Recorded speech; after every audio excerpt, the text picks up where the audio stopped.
This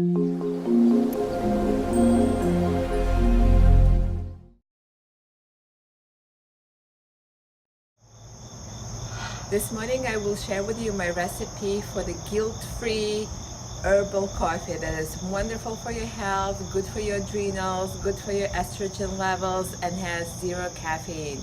And my keto friends will also appreciate it. For my base, I use Dandy Blend. Many people are familiar with it.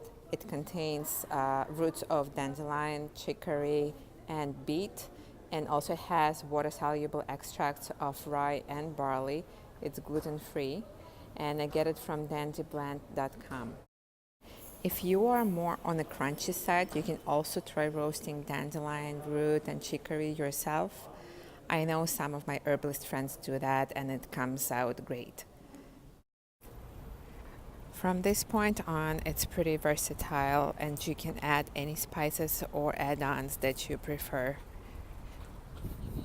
It can be some cinnamon or chili pepper if you like it spicy. Ashwagandha is great for a bit of energy boost. If you like sweeteners, then monk fruit and stevia have zero glycemic index.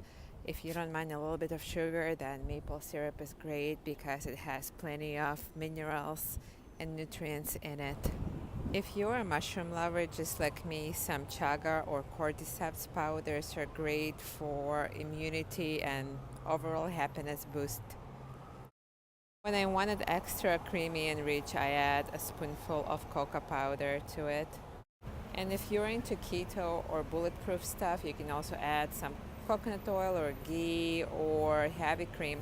I just discovered this heavy whipping cream by Horizon, which is a lot of fun. And voila, we have a cup of rich, deeply satisfying herbal coffee.